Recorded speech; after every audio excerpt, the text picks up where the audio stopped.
Hello and welcome to the Fish and Chip podcast. I'm your host Jason, aka Fish. And I'm your host Shane, aka Chips. And on this episode of the podcast, we'll be recommending 5 TV shows. So the way that we're going to structure this is that first Shane is going to recommend a TV show, then I'm going to recommend a TV show, and then together we're going to recommend a TV show, and then Shane will do another TV show and I'll do another TV show.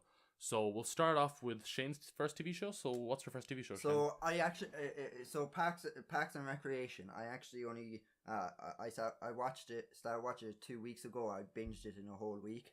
Yeah, so it's common for you, like, in fairness. Which is common, but I just got really into the show. So I feel it's well deserved that I talk about this since we're doing this type of podcast. So, most people know the show The Office anyway. They know the US version more than actual Parks and Rec itself. So basically, Parks and Rec is like The Office, the US version more in particular. It has its mockumentary style and the way the characters talk on the screen after an incident happened. Like kind of like a Geordie Shore kind of thing or something like that. Not exactly, but you know what I mean. And so, but the huge thing about the show, I'm kind of going to compare it slightly to The Office. I'm not really talking about that show, but it's the fact is the show they have consistent characters in it. They have a lot of unique characters which are all very different. Like they have the main character, which mainish, like they're all kind of main on their own regard, but is Leslie. And she's the hard-working, chatty, enthusiastic, wannabe president type character, and she's like really pushing towards everyone to kind of be better, hard-working, and with her cheery manner. She was kind of first season is kind of like I know you haven't seen it, but Michael Scott in the US Office is in, but they kind of copied it slightly the first season, but they really change it up with it's the government office, so they kind of do it like moving up in the government type of thing as the seasons go by, which makes it. Well, she starts off as, how did she start off again in the first season? The first season they're in the Parks and Recreation department, so they're doing so basically they're trying to they start off like there's a dump next to another main character's house, Anne, and it's like a pothole, and she basically outs him in the government office, or that saying that they have to that she's not into government, but they have to solve this, like, and so basically that drives in Anne, the character, so she kind of comes over to government a lot when it comes to talking about trying to solve fix the pit. And the pit is for the first season is kind of a funny way they use it. It's basically just a dump people end up using. They just throw in their trash in it. Yeah. And one of the characters ends up sleeping in there eventually. With Andy, isn't it? Yeah. Andy, played by Chris Pratt, isn't it? Played by Chris Pratt. Yeah. Actually, I thought he'd be a bigger character. He's a big secondary character, but he's not as big as I thought he'd be, the way, because he's such a big name now. Yeah, that was all before he this show came out before he did all that kind of stuff. I know it ended towards the start of his fame. Known, like, oh yeah, but like not as like the bigger hitters in the show were people like Leslie Mann, wasn't it? Yeah, what's the name of the actress? She's a comedian. I actually can't remember her name. I know what she looks like, but I can't remember what her name is. 1 second now, I'm so sorry. Amy Poehler. Jesus, I don't know how I forgot her name. Like, she's like one of the big American female comedians. Really, like. And Nick Offerman as well is in it too. Like, he's big too. He's a big actor. Oh, his character's hilarious in it. Yeah. I mean, everyone's seen memes of it. Like, I've seen clips. Like, I've seen the first. Even though next week we're going to be doing like reactions to the first couple episodes, I've actually seen the first, I think, episode or two before, like a long time ago, of Parks and Recreation, and I thought that like, even though his character doesn't really have much screen time in the first couple episodes, I like, to be honest, out of all the characters, the most peak characters, like the two characters that I've seen the most clips of so far are Chris Pratt's character and Nick Offerman's character. Yeah, his character's actually like I wouldn't say he's that secondary. He just not as he's not Yeah. as talkative. He's No, not I'm as just saying, big like in of the a first 2 focus. episodes, he has like no Yeah, screen time at all. Like, yeah, he doesn't. Yeah, it's like he gets more screen time as the seasons go on. Like, yeah. Because they also in the show as well is the way as seasons go on, they kind of actors kind of leave and stuff. yeah. They kind of keep the cast stays consistent. The same characters stay throughout the Oh, whole isn't show. Aziz Ansari in it too? Actually, Uh, or no, it's not Aziz Ansari. Is Yeah, it? he is. Yeah, it is Aziz Ansari. Yeah, Aziz yeah. Ansari is in it. I only know his name now because of the whole. Which is bullshit, but whatever. Like, We're not talking about that. We won't talk about that. But Well, yeah, he's really good in it too. He's quite funny. a very funny character in it Yeah. as well.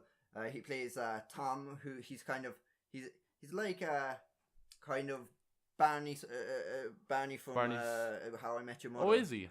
Kind of, as in he's a cocky. He's not. He doesn't get as ready goes. He's like he's kind of a squeaky voice, but he has the same enthusiasm as Barney. From How I Met Your Mother. Nearly said The Walking Dead. Imagine if Barry was in The Walking Dead, or Barney. Imagine if Barney was in The Walking Dead. Wow, man. Yeah, but like the show goes from they keep developing it. Also they bring in they bring in 2 big characters. Season 3 they actually got rid of one fella, Mark, after season 2. I don't. It's not spoilers. And they replace him with a similar character. But you can see that they kind of kept consistency with the type of characters that are in it anyway. Yeah. Even though they did get rid of people towards the end, kind of, but the whole cast stays the whole time. And the end is brilliant. They bring back people. They bring back the 2 characters that left just halfway through the previous season. And also when they left, they still kind of they didn't the way this character doesn't exist anymore kind of a thing. Yeah. They still mention him, and one of them is like best friends with the other, so they kind of still have those moments where they still talk on the phone or something. It's like, we're cutting phone lines too in this show. yeah. No, it's not like Community. Like, I feel like in the later seasons of Community, it's not like they completely forgot about some of the characters that left, but like when those main characters left, it was like a big deal. Yeah, it's not like Community. They actually the majority of people stayed the same. That's good. The majority of them. All the big names kind of stayed there. Like a few left for a few episodes and stuff. They did these things where it's like, this character's gone off on a government trip, which makes sense, because they're working for the government. Yeah, they're in the government, yeah. And they've gone after, his location. I assume, because Chris Pratt left for a few episodes of that, his character. So I assume Chris Pratt had a movie or something on the side that he was focusing probably, on. Since the show ended in 2015, which is when he started to become really famous. Yeah. He's probably the biggest name that's on the show now. Because he's one of Hollywood's biggest leading men in terms of box office return. Yeah. Because Guardians of the Galaxy, Jurassic World, which doesn't. I feel like those movies, they do kind of show off comedy chops sometimes, but I feel like Parks and Recreation probably, just from what I've seen about it, shows off his comedy chops the best. It's where he's the most funny in his career so far. Yeah, you mean Andy's, isn't it? Yeah, Andy, Chris Pratt, yeah. Yeah, it's one of his funniest characters, I'd say. If you compare it to Guardians of the Galaxy character, they're very different, Oh yeah, of course, yeah. He's kind of his character's not as bad, but it's kind of like, an Anchorman. What's Ron Swanson? An Anchorman, the movie.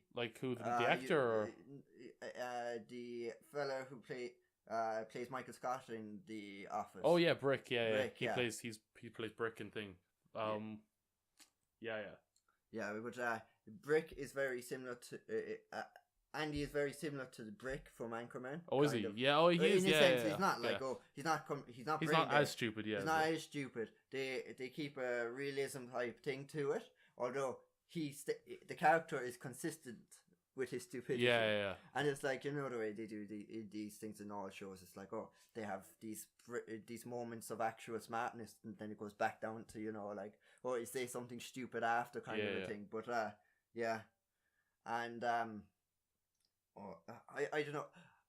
Trying to sum up Parks and Recreation is very difficult because I don't want to spoil big moments. Because because my favorite character, I finished the show and I still go back and I watch things from Ron Swanson. Yeah. Nick Offerman's Character. Oh yeah, his character's name Ron Swanson, not from Anchorman. I've got those two mixed up for some reason. Ron Burgundy. Yeah, that's Ron Burgundy.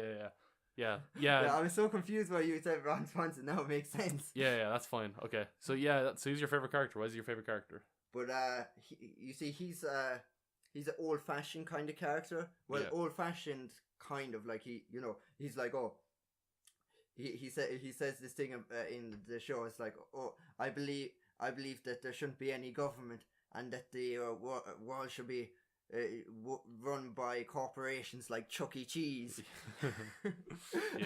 He says stuff like that. It was just there's a moment where the government shuts down the show and you just the big smile. The camera kind of pans towards Ron Swanson's face and you just see the big smile the big grin getting bigger and bigger. Yeah, he's kind of a straight man, isn't he? Like his whole bit is that he's like so like deadpan and like serious like. Yeah, and they have this thing as well with the character as well. Is he's two ex-wives, and they're both named Tammy. Yeah, and his mother's name is Tammy too. That's good. Yeah, that's good.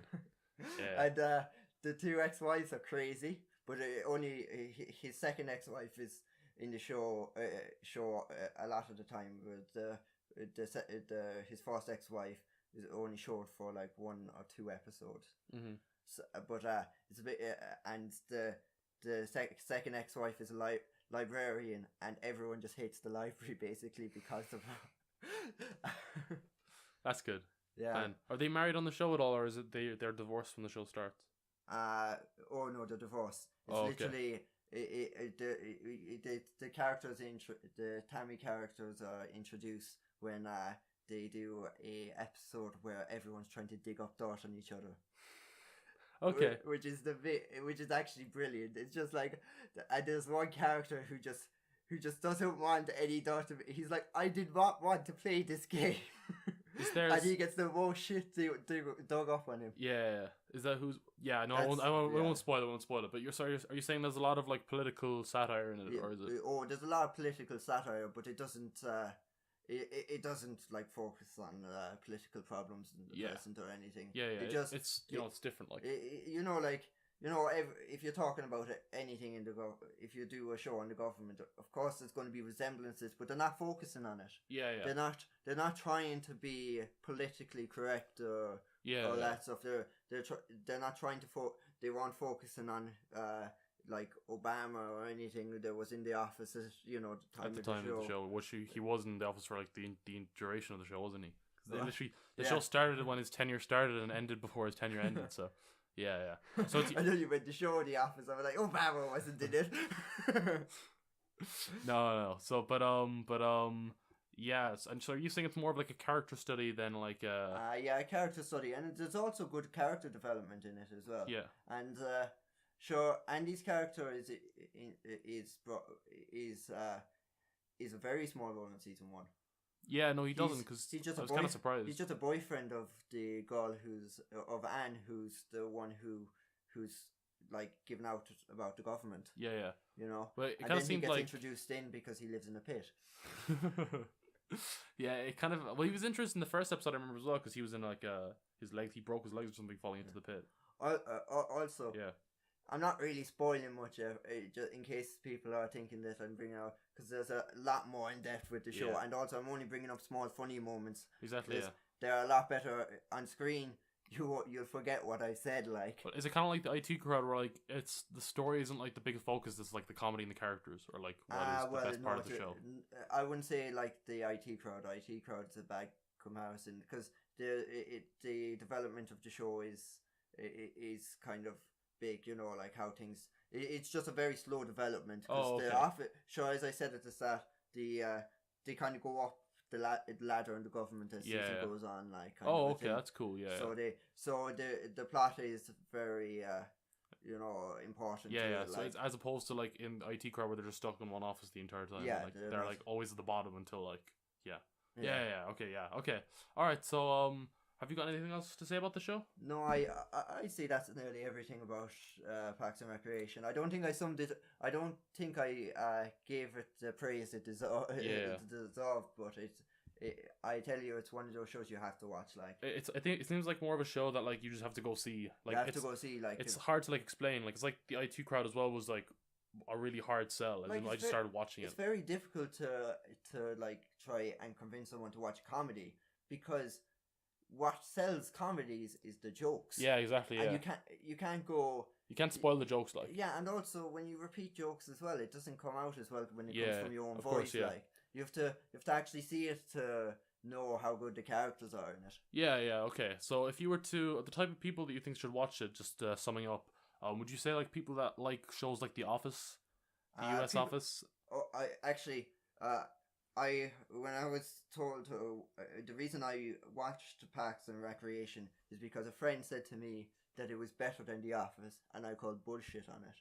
But it is better than The Office. It's better than The Office. But that's a big claim, Shane. A lot of people That's- love The Office. Like That's a very big claim, but man, I called bullshit on it too. But I definitely thought it was better than The Office because because it was more consistent. yeah, that's fair. Like There's yeah, a- because I've heard that The Office kind of So Parks and Isn't- Recreation was already, there was talk of it's supposed to be a spin-off to The Office. oh was it There was talk, but it's not. yeah it's not yeah It's yeah. not. But I think it was originally planned to be a spin-off. Oh And they okay, didn't go ahead. They didn't go ahead with it in the end. that's good. I like to be fair. I'm kind of happy they did because I don't like when shows try to branch out too much with like spin-offs and all that kind of crazy like I mean, stuff. it's like spin-off, like how they were going to make How I Met Your Dad. You Like know, oh, that's not gonna happen. Yeah, but that was going to be completely different characters. So just claiming that it's a spin-off would just have meant that there would have been a few Easter eggs. Yeah. But still, though, I kind of like things that are like original and can kind of stand on their Yeah. own. So yeah. Well, they can. It Oh yeah, definitely stands spin-offs on can definitely stand on their own. Yeah. It stands on its own 2 feet anyway. Oh yeah. Okay. And sure, one of the actors was on both Office and Parks and Recreation, so it wouldn't have worked. Who's that? That's the one who plays Anne. Oh yeah, she's She's yeah. I forget what her name is in The Office. Jeez, but she was like one of she was one of the girlfriends of Jim in The Office. She was in for season 2 and 3, I think, in The Office. Oh okay, cool. So Cool. Yeah. All right. Okay. So we'll move on to the second show. I think so. The second show, which is one of the shows I'm recommending, is Band of Brothers. So I actually know nothing of it because I've about heard Band of Brothers. of Band of Brothers. I just know that you said before you wanted to watch it, and that you and I remember you getting the box set of it. Yeah. I got the so. I have no idea what it's about. I have 2 boxes of Band of Brothers. I have it on Blu-ray and DVD. So Like, got it all on I DVD know is first. it's not a comedy. It's like the It's- furthest thing from a comedy that can possibly you could possibly have. So it's a World War II show about Easy Company, who were a regiment of paratroopers. Well, they were a company of paratroopers that are paratroopers. I mean, that landed in Normandy on D-Day, and then they fought through until the end of the war in Europe. So like it's a lot like another show that came out like six years ago about, because like Band of Brothers came out in 2001. It's a lot like The Pacific as well, and which is like another show by the same people that I came don't know out the Pacific 6 either. years ago. Yeah, now I know. But I'm building up to a point. So, but it's also a lot like Band of Brothers. So it's produced again by Steven Spielberg and Tom Hanks. So they had a lot to do with Band of Brothers. Big names. Yeah, like, and it even in like terms of budget, it like trumps. As in, I'm pretty sure there's a sequence in Band of Brothers that is bigger than the entire budget for, Saving Private Ryan. I could be wrong about that, but the budget for Band of Brothers is a lot bigger than Saving Private Ryan. Like it a lot bigger. Like it absolutely dwarfs the budget. It was kind of the first TV show to have like the budget of like a Hollywood movie. Because it had a lot of kind of people behind it, like, and it's got a really good cast as well. So like some people that are in it, like Damian Lewis, who's also in, he's in Billions, that show that's out now about like a billionaire. Yeah. And also he's in a show called what's it called again? It's the one, it's Homeland. That's it. Yeah, he's on Homeland. He plays the American soldier in the Homeland in the first 2 or 3 seasons. Ooh. Also like Ron Livingston, who's a big actor. Donnie Wahlberg, who's obviously Mark Wahlberg's brother, and is in like Blue Bloods and stuff like that. So like it's got a really good cast. The show kind of focuses on the actual company, a lot like Saving Private Ryan. It focuses on one group of people. And there so many shows I haven't seen. Yeah, well, Saving Private Ryan's Oh, a it's a movie, you know, movie, yeah, I but like, haven't yeah, seen that, yeah, sorry. but like, it focuses on kind of one group of soldiers and like their experience throughout the war, which is like a massive plus because say with a show like The Pacific, it kind of jumps from different, not theaters of war, but like different battlefields. So like in The Pacific, there's kind of three main characters, and it kind of follows their stories through the show. But like two of the main characters don't even meet one of the other main characters ever. So like they're completely separate stories. Whereas in this, they like one of their biggest strengths is the fact that they only focus on one group of soldiers, and you see them grow from like the start of the war, because like the first two episodes are like just them kind of, or no, the first episode only is just them like training. So you actually get to see them training and everything, and like you get to see them, like you essentially follow them throughout the entire war. Like each episode has kind of like a different like focus character. Oh yeah. So like for a lot of the show, it's Damian Lewis's character, Richard D. Winters, who's like kind of easy company leader at the start, but like, you know, like over time, you know, things change and stuff. He's kind of the main character for the first, I would say maybe 5 episodes. Like for the most part, they have like, he's kind of like the main focus of the show, and then after that, they get a lot of different other main characters. So episode 7, follows a completely different character, and like episode 7, I would consider to probably be the best ever episode of a TV show I've ever seen, like by a lot. Like it's like an episode set in if anyone knows like their history, it's set in the Battle of the Bulge, which was essentially essentially the Battle of the Bulge took place in like Belgium on the, I think it's the Maginot Line, which is essentially like a line between Belgium and like Germany, and it was essentially like the German like counterattack on like the American troops, like try to push them out of Germany because they were like on the line before Germany, like they were nearly near the Rhineland, and like there was a lot of shelling, like a lot of casualties. I think it had like one of the highest casualty rates of the entire war. So like there's a lot of interesting drama there. So like this show, unlike Parks and Recreation, which is a comedy, this show is a lot more dramatic. It's a lot more like focused on like the kind of losses that people suffer during war. Like not just like physical losses, like there are people in the show that like lose limbs and stuff, but like also like the mental losses as well. Like so like what seeing that kind of stuff does to a person. Unlike in the Pacific, which kind of a lot of that stuff happens in the last episode where they're kind of focusing on like the soldiers after they come back from the war. There's no actual episode of the soldiers returning from the war in this show. It's just kind of a progression of, you see them kind of they're they kind of mentally deteriorate throughout the show, like as in like they become more broken over time, but like they still rally around each other, and like they're still like a strong cohesive unit of like soldiers that can like kind of get through anything. Another thing about the show as well, that it's following all real people, so like everything that happened is like real, so it's all real events. So it's it's a true based on a it's a true story. Yeah, it's like one of the best companies that the U.S. military has ever produced. Like they were like one of the first paratrooper companies that the U.S. military ever produced. Because like paratroopers were only really used in the Second World War. Like they were first used in the Second World War. They were kind of used at the end of World War One, but it was mostly World War Two. So there's a lot of like interesting historical stuff like that. But like if you're not really interested in the history, it's just a kick-ass show for like, it's got like, I feel that like if you think that like the beach landing scene in the Pacific is, or not the Pacific, in Saving Private Ryan is good, like the action in this show like kicks the Pacific or Saving Private Ryan's ass. I'm talking about a lot of shows at once, so it's hard, you know. Yeah. You see, it's very difficult to talk about a show without comparing it to something else. Well, like, no, I feel like you have to, because otherwise, how are you going to interest people? Like, you know, like, because just giving you a summary of what the show is, like, if you're not actually interested in like history and World War II, like, it might not interest you. But if you're interested in like really, really well done action, like it's got some really well done like firefights and stuff. It's like really exciting and action packed. Also, one thing I always appreciate about TV shows that are about true events is that they're almost more compelling. Like, you know, like the first time I watched Fargo, I thought that it was a true story. You were the same as well. Oh my god, that was it really changed the show. Like, watching it, like Fargo, which is definitely one of my favorite shows of all time. Like season 1 anyway. Yeah, season 1 is amazing. I like season 2 too. Each season is their own show. Yeah, it's an anthology series, that show, but we won't go too much into that. But I'm just saying that like when I first watched it, I thought it was a true story because of the stuff. This is the start of the episodes, and because of that, like everything, like whenever a character died or something, you were like, oh fuck, this actually happened, that's terrible. Like it's so much worse. And like then when you like see what these people are going through and you're like, people actually went through this, like it's really really emotionally affecting in that way. Like this show isn't for the faint of heart. Like you are going to like grow and bond with these characters, and then you're going to watch people die that you care about, and you're like, these people actually died. Like, but the whole purpose of the show is to like show what these people went through, and like to show that they are like heroes, like, because they are heroes, man. Like it's a type of show that, like, I wouldn't say it doesn't glorify war, but what it does do is like it shows you like what the people that fight in wars like this go through, and like the losses that they suffer. I think that like because of that, it's like really profound in that way.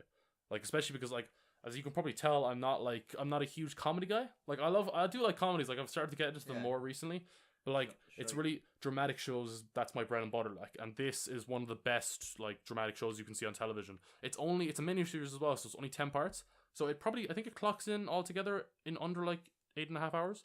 So like if you're looking for a show that's pretty short and exciting, like it's a thrill ride from start to finish. Like if you're looking for something that's kind of, so you don't want to watch something that's 120 episodes long, like, because don't get me wrong, like I love shows like the Lost and stuff, but they're very long. Whereas in this is quite contained. Like it's a contained story with characters that you're going to care about, and like by the end you'll probably want more. It's one of those types of shows because it's so consistent throughout.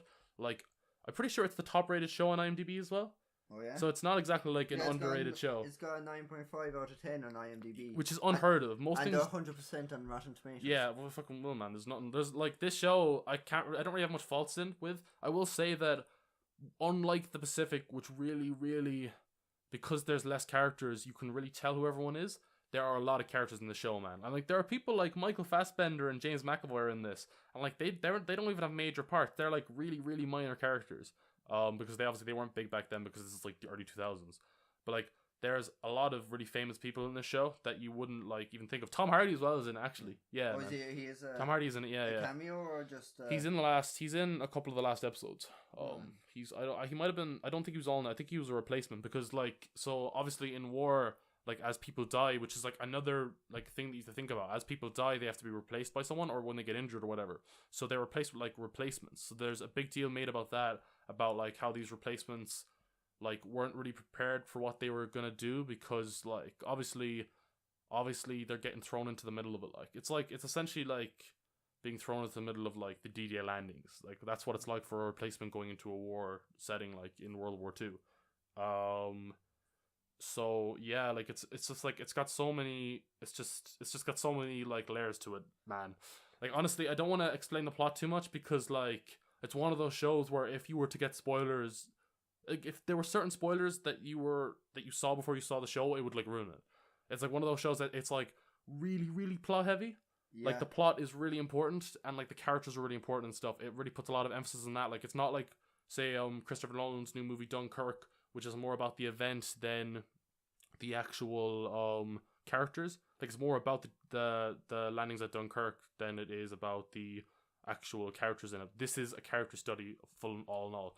So yeah, so if you're a fan of like kind of war stuff, this is the best of the best. So you should definitely give it a check out if you haven't seen it yet. And if you have seen it but you want to see something else, definitely check out the Pacific as well, because it's just as good quality wise. I'm on like, the IMDb underrated. page there for it, and a lot of the faces I wouldn't really know now for it. You know, like there are a lot of like kind of people that you wouldn't see as much now. I mean, I see like I see one or two, like Abraham from The Walking Dead. Yeah. I recognize that face, and him obviously, yeah, from Arrow, like. The actor he plays a great character in Band of Brothers. Yeah, probably one of the best 2 or 3 characters in the show. I'm pretty sure that actor's in a lot of like indie movies and stuff. There are a lot of people that would have been big before the show came out and may have not been too much since, but like they deserve work, because like everyone does a bang up job in that show. But like it's honestly, man, like the draw isn't the actors, the draw is the show in general, man. Yeah. Like it's one of the best known TV shows of all time, and if you haven't watched it yet, definitely give it a watch, because it's worth it. So we're gonna take a 2-second break, and when we come back, we're both gonna recommend a TV show together that we've both actually seen, which is a change. Yeah. So yeah, we'll be back in 2 seconds. Okay, so now we're gonna talk about the 100 podcast, or we're just gonna talk about the 100 TV show. So, Shane, do you want to get us started?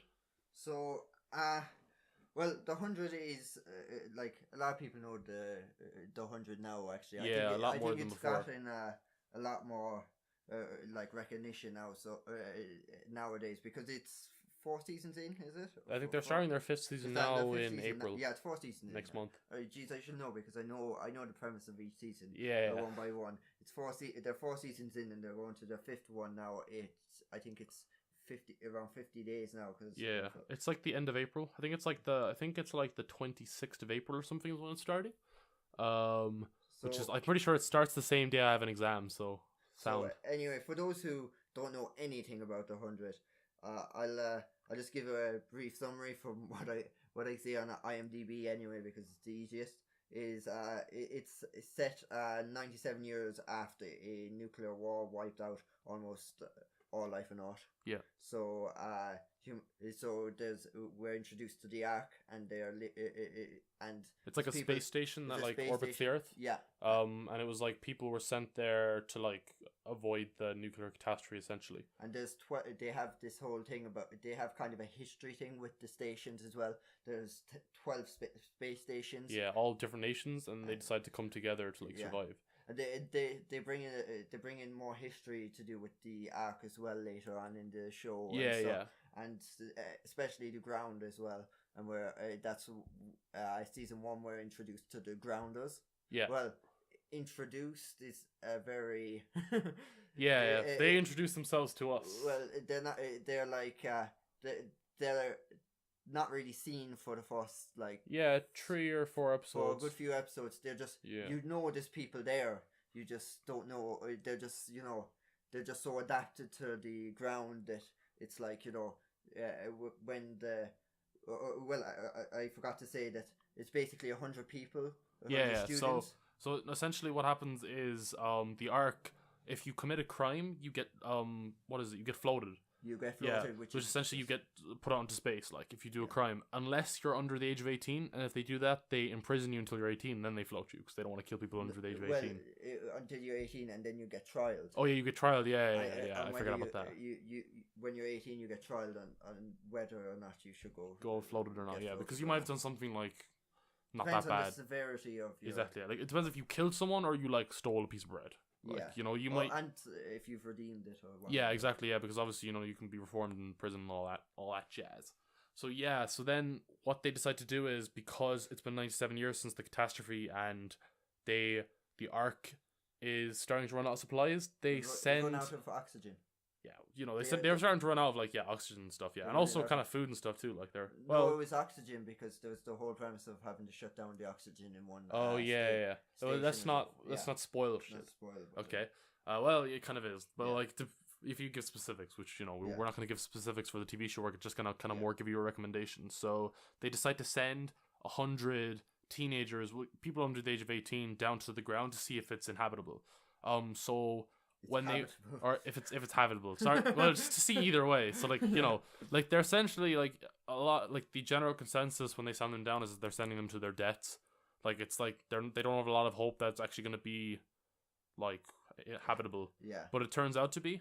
So then they're down there. Well, checking it out. Well, the people on the Ark don't know. Yeah, they don't know for for most of the season. There's a lack of There's no communication between the Ark and the 100. Yeah, because the communication thing gets destroyed or something. The communication gets destroyed, and teenagers are rebellious. Yeah. And it's just because they've wristbands to monitor whether they're still alive. Yeah. But a lot of people take off their wristbands. Yeah, exactly. Well, they would anyway. I mean, I see season 1's. I would we both kind of agree ourselves that season 1 is probably the weakest season. Oh, 100%. So one thing I will say about this show, this shouldn't be a put off, even though for a lot of people it would, and I hate when people say stuff like this, but it is a slow burner.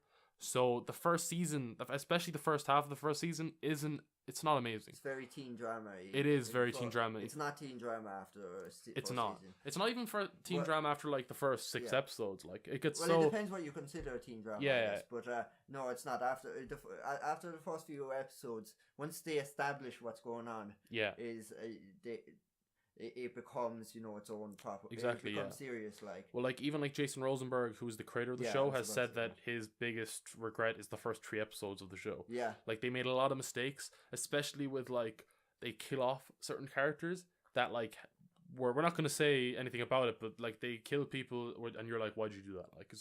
Like, it's one of those shows that it makes a lot of errors like kind of early on, but it grows into itself. It gets a lot better, and like especially like season 2 is probably the best season of the show, I'd say.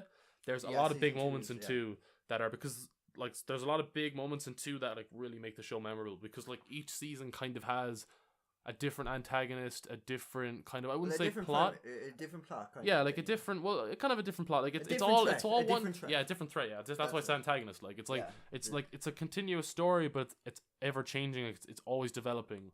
Because when we say threat, it's not necessarily has to be a person each season. Yeah, yeah. It could be environment or anything. Yeah, like it could be there's a lot of it. Well, like the Earth is one of the biggest threats to civilization as we know it because it's a harsh terrain. We're not going to say anything about that, but like there is so a you lot get of told that for season anyway because you don't know whether it's habitable.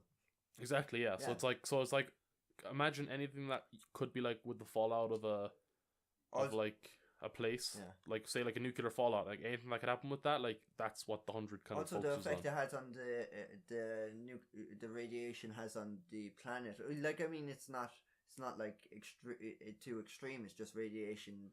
It's going to affect people and plants and stuff. Yeah, to an extent, in like a really cool way. So like there's a lot of like animals that are changed in certain ways. Like glowing butterflies and stuff, Yeah. It's like, and the like radiation really got two-headed deer and stuff like that. Yeah. Although you don't really see any of that after the. After a while it kind of fades out. Like the show starts off like with the only really like its main focus at the start is its premise. So like a world that's been destroyed by it is like I feel like they're trying to find their feet at the start a lot. So the biggest focus at the start isn't really the characters. It's more I would say it's more like the environment that they're in and like also the mystery of like who these grounders are and all that stuff. But then especially after the first season, it really becomes like a character piece like. Oh yeah. Like the characters are why you stay, like as in you might start watching the 100 because the premise is cool. You will stay watching the 100 because the characters are so good. Like there's so many really good characters. Like even like characters that are really secondary in the at the start become more prominent throughout. Like there's like most of the main characters or even like side characters in the show have like their own arc. Well, I wouldn't say they develop. Like there's a lot of characters that you would consider your favorite, and if the character happens to get killed off, you'd still want to watch the show because of the effect that might have had on the show because they do it properly. Yeah, they do. No one ever after the first couple episodes, no one dies for a stupid reason. Yeah. Like even though parts of the fan base may disagree with us, but because the fan after base the first half of first season. I would go that far. 100%. The fan base is really good too. Like the fan base is what's kept the show alive. Like there is a section of the fan base we're not a big fan of. We're not really going to talk about that, but and they're also it doesn't really matter to me now, but they do have like a huge diversity in characters. Well, the CW is quite good for that. When it's a CW show, you kind of know that it's going to have a good bit of diversity. Like they've gay but it's not forced diversity though. It feels like natural. Diversity, like it feels very natural. Like it's very well done. Like I'll commend the creators on that. Like they're like it never feels like tacked on. And it's never like a wow thing if you see a character that's the way in a lot of shows they have this huge moment if a character's gay or something. Yeah. They don't pull off. No, they never do that at all. Like as in, it's like it just happens to be the case. As much as members of the fan base may try to make it so that people are defined by their sexuality or like their race or stuff, the creators do a very good job at not making that. Mm-hmm. Like you are not defined by what you look like, all that kind of stuff. You are defined by your actions and like who you are. As a person, like inside, like that's what really matters. Like, as in a character that you may hate that character to start off with. Like, they may seem like a snake to you. Like, they may have like be morally like terrible, like morally repugnant, Yeah. kind of that type of like person, and then after a while, like they surprise you and they grow on you, and it's not like a character doing something out of like something that they normally wouldn't do as their character. It feels like a development, like an arc, and that's what the show does so well. Is that like even if a character seems beyond saving or like seems like lost, like it's never the case. Like a character can always turn their story around, like, which I really like because it makes it unpredictable. It's very unpredictable as a show. What's refreshing as well is that the leaders of each clan could be, it doesn't matter if they're male or female, gay or whatever. It doesn't it doesn't really nobody ever is like, oh, this person shouldn't lead because it's woman. It's like you've heard this all in other shows and stuff, and it's just nice that you don't have to go through that. It's never the case, like, it's just nice to, when you watch a show, you don't have to listen to that stuff that you've heard in other stuff before. It's just nice to just pan out all that stuff. Like, there is kind of a sense at the start of like the like adults like leaving their children behind, or like letting their kids, like letting the youth down. Yeah, and like. There is whereas there's nothing about like women and stuff, like there's no issues with that. The issue at the start may be more to do with like people believing that the young aren't capable of leading and stuff. But what the show proves time and time again is that the most capable leaders in the show are like a lot of the 100. Like, well, the whole thing is that they throughout the seasons they're growing up, and season 4, of course, like because they're adults, like, because 4 years goes by and most of the characters were around 17. Exactly, yeah. Well, it's 17, 18. They're on like on the fringe, a lot of them. 16, 17. Like a lot of them are like a couple of months off from their like trial dates. Yeah. So like by the end of the show, like they're like young adults. It's like, pretty or like funny adults how in general. It just so happens that it's not really that many actual young children that happen to be on the but it doesn't bother. It doesn't make any difference. Who cares, man? Who cares? There may be certain things that like that might annoy certain people, but that doesn't annoy me at all. I can look past that. Nitpicking, like, it is. It's very nitpicky, I think. Like but like some people would be like that because it is like, man, it's like. That kind of stuff is. But the whole thing was they were focusing on the fact that on the older characters in the arc, in the 100. The older characters, which is the one that people relate to because it's closer to the season 1 is the fan base of season 1's age group, like like exactly the CW is known for making like teen dramas. Yeah, that was like their biggest. Now their forte is more like superhero stuff. Well, and the 100, like what they're known for, and also a show that you're going to talk about later as well. There are things that they're most known for now are kind of superhero shows, like along with like a couple of other shows too. But like the 100 really doesn't suffer from any of like the CW isms. Yeah, like like some people complain about the CW, like maybe sometimes. Like not taking it as far as they could, as in like the drama and like the stuff like that. But this show is definitely not guilty of that. I mean, like some of the decisions the characters have to make on the show are like hard decisions. It's nice as well in the show. You have the blend of the times. You've you've people that kind of went back to medieval times. In a sense, the different cultures. Different cultures. They have.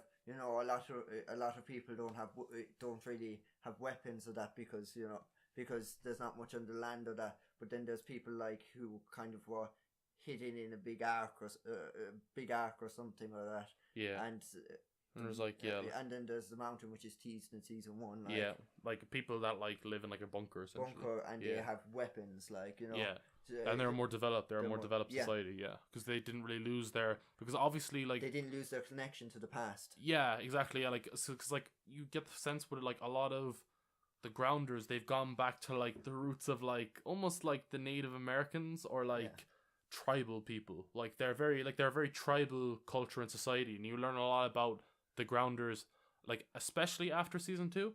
Like that's the thing I like. The show is always changing, so you're always learning something new about the world. It really feels like a world that's like lived in, which is always appreciated because like you always like I hate TV shows that feel like it's a created TV show. It's a created world. Whereas in the Hundred's world feels alive and vibrant. Like, well, it's the whole thing is that you know, when the weapons are taken away from you, you go back, you kind of go to instincts, which is what, you know, people in the past had because they didn't have, they couldn't, you know, they didn't have electronics or anything to, you know, any big diggers to help them, you know, do stuff like big diggers. Yeah, exactly. Yeah, like it's like it's people like that have reverted to like the instruments of the past, like you know, like swords, like rock, like as in like using like natural resources to live. Say like stuff like they make their houses like people would have done back in like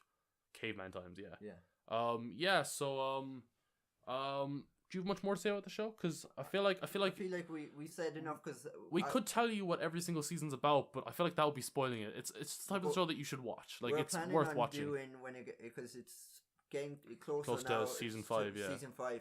We're going to do we're planning on going to do a summary of the entire show, maybe. Show, but it's going to be a spoiler. Oh yeah, there's going to be loads of spoilers, and so we're going if you haven't watched the show at that point, don't watch that podcast. We might put it as a special podcast, not the weekly one. We might do an extra podcast for it. We'll see. And we'll see when it comes close to. We'll give predictions for season 5 and stuff too.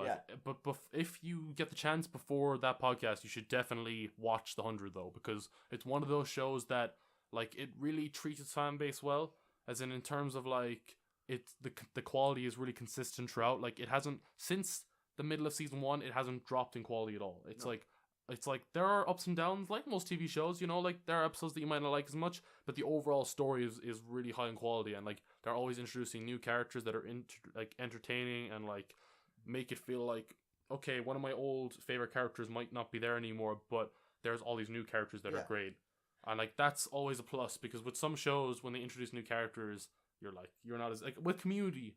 If I was gonna bring it back to another show, Community, the new characters they introduce in Community aren't great. Like you really miss the old cast. You rely because like I mean, Community relied on their cast. Yeah, their core of 6 or 7 people. Yeah, but this show has a core of a couple of people, but it also expands out more and more every season and like introduces new characters. Well, actually, a good comparison for The 100, since you say you know, characters will be The Walking Dead, because The Walking Dead, it does rely on its core characters. Despite the fact a lot of them did get killed off, but they lost a huge bit of the fan base because they killed off some characters because they could not grasp with new characters. I think that there are some really new good characters, but it's hard. Like, you know, we're not going to talk about The Walking Dead anyway, because sick of it. Shane is sick of it. I thought this episode was pretty good, but we're not going to talk about it. Okay, so I think that's all we're going to talk about with The 100.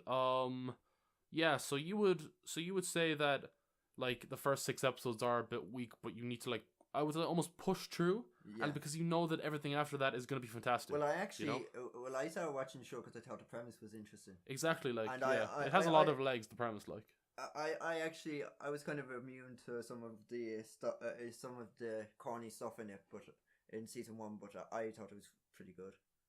Yeah. Okay, great. Okay, so now we're going to go on to each of our second shows. So we're first going to go on to Shane's second show. So what's your second show, Shane? My second show is iZombie. So for Jason, you don't really know much about it. I know nothing about iZombie at all. Most people don't really know anything about it anyway. So basically, it's the first season you're introduced to the main character, Liv Moore. She's a medical student who in the first episode she gets invited to a party in which turns into a big zombie arena because of a drug they took. Yeah. So basically, she ends up getting scratched that night, and she wakes up in a body bag, and she has a craving for brains, but she's still, her mind is still there, but she ends up eating the brain of a dead corpse, and she's grand then, but the side effect of eating a person's brain as a zombie is that you get flashes of the person's thoughts, of the person's you get visions of what happened and stuff, which is the huge thing where she ends up, because she was a medical student, she she ends up working in a she ends up working in a morgue. Yeah. So she gets bodies in from crimes all the time, and she basically, because she has visions from taking the brains off of the eating brains of the deceased. She gets the visions of, you know, glimpses of how they might have died and stuff. They don't. It's not like it's all small flash type things. You know, it's like it has to be triggered by, you know, emotion and stuff. And also with the visions, she gains the deceased personality. Yeah. So basically, every episode you get this, you get her acting in a different way, which is a bit fun, you know, kind of how she you know, the character has to try and maintain, you know, her own personality, you know, because she could eat a brain of serial killer or that, and she's, you know, like try not go kill people and stuff. That's pretty good. That sounds actually really good. And that sounds great. Actually, a lot of people don't know this TV show, but the Limitless TV show, it's actually, I would think it's a big I was actually thinking that when you said that part, because it basically this character is Liv. She's like she had an ability that really helps with problem solving. Yeah. So, you know, like the character in Limitless TV show, he you know, he can take in loads of information and he puts it all down. He can solve puzzles together very easily. She can solve crime a lot easier with her ability to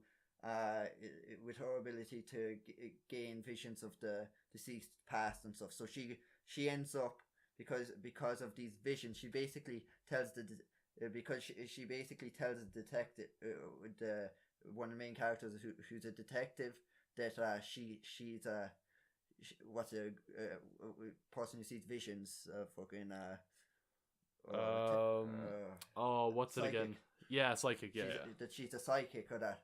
But, you know, like, she proves it by actually, you know, helping solve the problem, and he believes her. But, you know, she doesn't tell him the full reason why she's the way she is, like the way she is. Yeah. And her physical features is changed as well. Like, basically because she got scratched, she's completely pale and her hair's white. Yeah. Because and she can't. The only thing she can taste is brains. You know, that she actually gets proper taste from its brains, and really hot food, really spicy. So basically, extra like spicy chili peppers, she'll get flavor from. But if she went and had a glass of wine, she wouldn't taste anything. Oh, okay. So it's that type. It's that type of thing where, and she can't have intercourse with anyone who's not a zombie, because she'll turn them into a zombie. Because that's pretty strange. And it's weird, but it's kind of cool as well. It's like, you know, it's kind of fun. It kind of adds in a bit of story into it, or that. Because I mean, like, you know, if the you know, if she scratches someone, they'll turn into a zombie. Yeah, and everything. So it's just consistent in the sense that, you know, like, you know, if something, you know, if a bit of zombieism goes into your system, you turn into a zombie. Yeah, that makes sense. It makes sense. Like, in fairness, yeah, makes sense. It's just a consistency type thing. Yeah, you know, they try to make it realistic. Yeah. It's like not one of those things that's like very like realistic. In fairness, yeah. It actually does sound a lot like Limitless, which, if you don't know, is that 2011 movie with Bradley Cooper. It's a TV show based off of that. It's actually one of the guys that was in American Sniper with Bradley Cooper. Is in the show. Yeah. And it just kind of follows that, but like every single episode of like Limitless like felt like really different and stuff. Yeah. Because they had like almost like they were in like a different genre. So there was like comedy episodes. There was like well, it is kind of a comedy / like police detective show. Yeah. But it has like so many different things, which is actually a lot like a show that I'll be talking about after this. So like that's actually like a big selling point for me. Yeah. Because Limitless is like one of my favorite shows. Yeah. Which got cancelled too soon. So I mean, I'm selling it to the audience too, but I was like, Limitless is the one drive that drives this fella to go and watch something. Exactly. You know? Well, like we're gonna be watching the first couple episodes of each show, so it's good for you to sell it to me too. Like, you know, yeah, exactly. By selling it to me, you're selling it to the audience, Shane. Yeah. So it's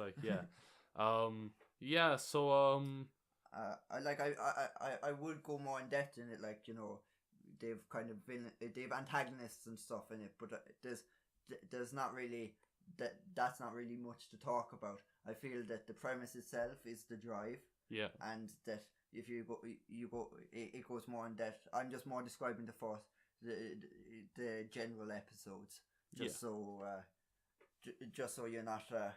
So I'm not spoiling anything. I'm not spoiling anything actually this time. Yeah, like in fairness, yeah, it seems like quite just like a small summary, which is kind of all you really want, like to sell a show. So I'd say I kept this kind of short, but I'd say I could say if you want to talk about my show. Okay, sure, so all right, so yeah, we'll get on to my last show then, which is the last show of this podcast. So my last show is a little known show called Cowboy Bebop.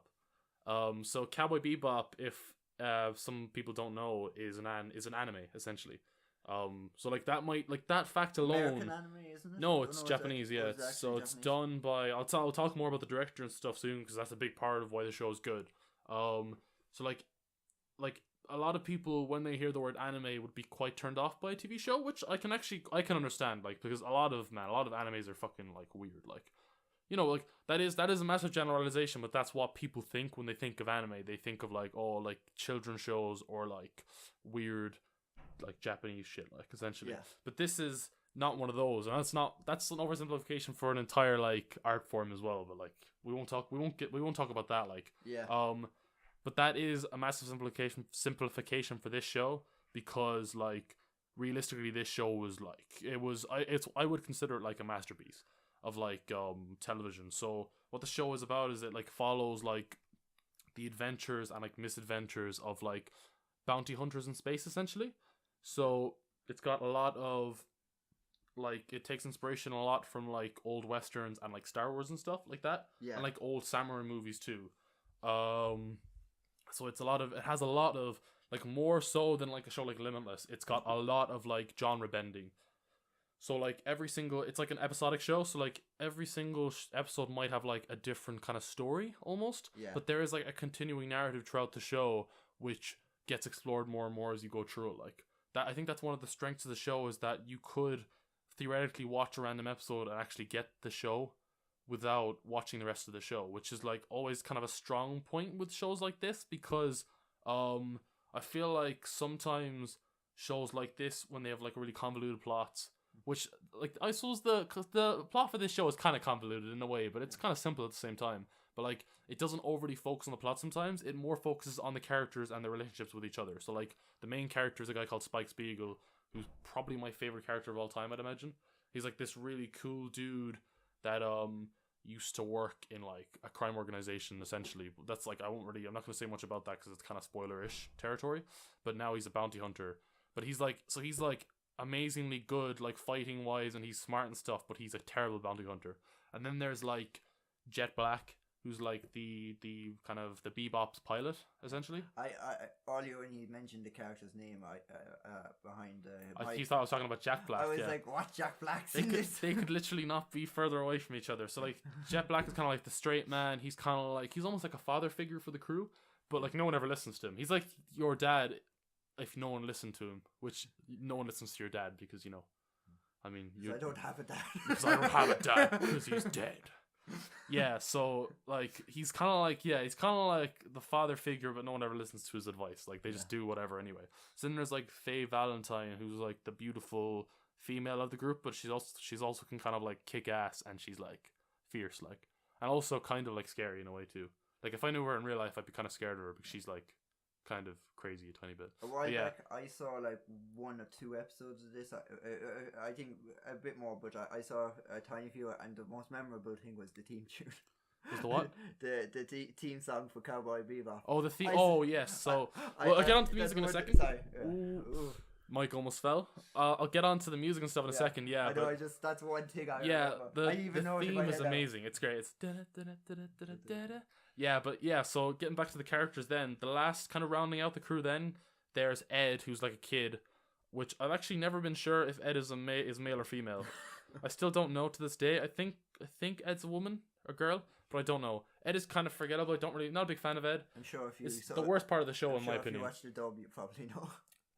the dub is a female voice, but like a lot of the time for dubs they give, and also like subs as well, Yeah, they I give the guess, voice, like- they give kids voices to girls because obviously like it's Oh, yeah. easier for them to get the tone and stuff because like your voice hasn't broken Yeah, yet like when you're like Naruto, 10 or whatever. But like Ed is like a hacker and like does actually some pretty badass stuff, but she's also kind of annoying. I'm not gonna lie. It's like the worst part of the show is Ed.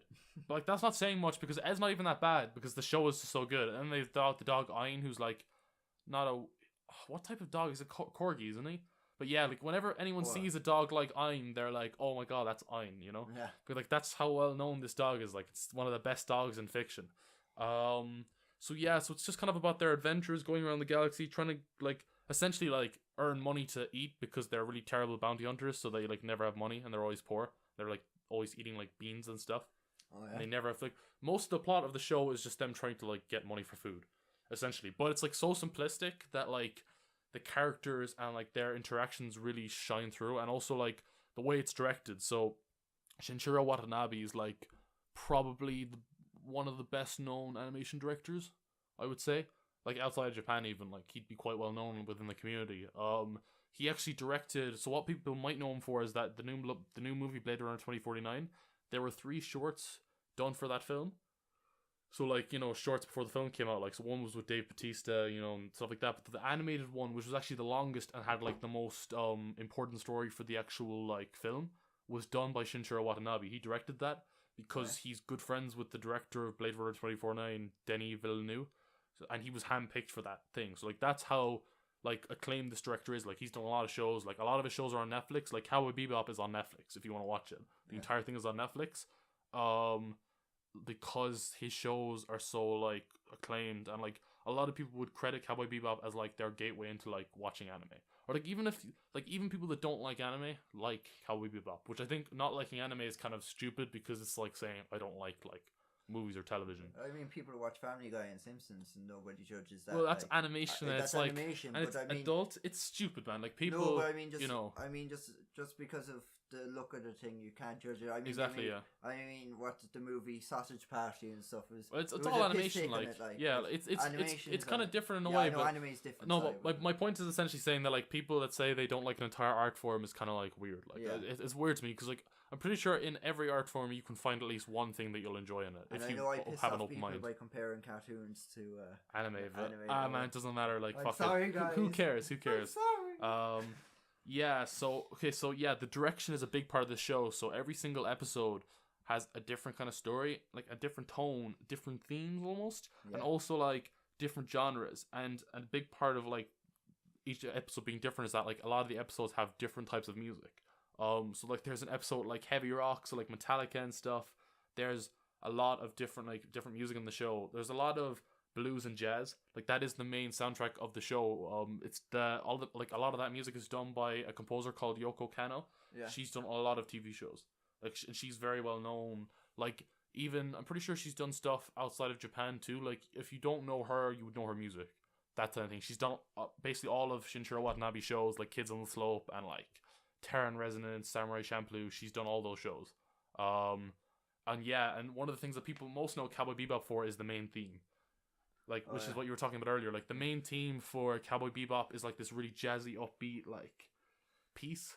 And it's really, really good. Like, if you like the main theme of the show, you should give the rest of the show a watch because the soundtrack is as consistently good throughout. Like, it's just... Actually, I remember for a long time, Jason had the Cowboy Bebop as his ringtone for his phone for so long. I don't have any ringtone anymore. I can't forget it, at this point now. I used to ruin songs by doing that. Like, but you cannot ruin the Cowboy Bebop theme. Even if you listen to it all day, every day, you could not ruin that theme. It's just too good. So yeah, and like then we haven't really talked about the actual like because there is a story and stuff. So the show does delve into the past of all the characters. And it gives you a bit of context for most of them, like where they're from and stuff. I won't say too much about that because it's quite spoilerish. Yeah. Honestly, like with Cowboy Bebop, there's also a movie as well, but that you should probably watch that. I think it's actually set in the timeline like before the 23rd episode or something of the show. You could probably find out online, but like what you should do is just watch the full show and then watch the movie afterwards. I actually prefer the movie to the show because I think that overall the animation is better, the fight choreography is better, and the story overall is better. But the show itself is still fantastic, and like I haven't even mentioned like the choreography and like the fighting and stuff. Like there's a lot of Hollywood movies have their action is based off of Cowboy Bebop. As in, like, if you Yeah. put some like fighting scenes like frame to frame next to each other. I think one was there's a fight scene in the first Matrix movie, which if you put it frame to frame next to a fight scene from, I think it's the movie of Cowboy Bebop or it might be the TV show. It's literally the same thing. Like it's a complete copy. And also like but yeah, like they're just paying homage. Like, and also I'm pretty sure that they've like, you know, like bought rights to certain things and stuff for that. But like I'm just saying that like it's really inspired popular culture. Like one of my friends, even especially a guy called Jordan, is planning to get a tattoo of the Bebop ship, I think, on his arm. I think it was something like that anyway. I must ask him about it again, yeah. So, like, that's how important that the show has been for a lot of people. So, it's like, I think it's definitely worth your time. Like, each episode's only 24 minutes. You could just watch the first couple episodes on Netflix or, like, pirate it. Like, I'm not going to judge you. And just, like, even though you should always, like, I own the box set, you should always try to get back to your favorite creators, like, you know, pay for, like, stuff that you really enjoy. But yeah, it's just one of those things that, like, it's even if you're not like, oh, animation is kind of stupid and stuff, you should definitely give Cowboy Bebop a watch because it's 100% worth it. So I think, yeah, we'll wrap up there. Yeah. So thanks very much for listening to this episode of the podcast. Next week, we'll be giving our first impressions on each of the shows that we've recommended to each other. And we'll also probably, even though we haven't actually seen the movie yet, probably be talking about the new movie by the same director of Ex Machina called Annihilation. It's out on Netflix today. I think it came out in Ireland. It's been out for America for like a week, I think. So we're gonna maybe give our impressions on that because it's supposed to be like a film that you can really delve into and talk about. So have you got anything else to Shane say, or do you want to just? I think that's about it. I think we can wrap it up there. Perfect. So tune in next time, and thank you.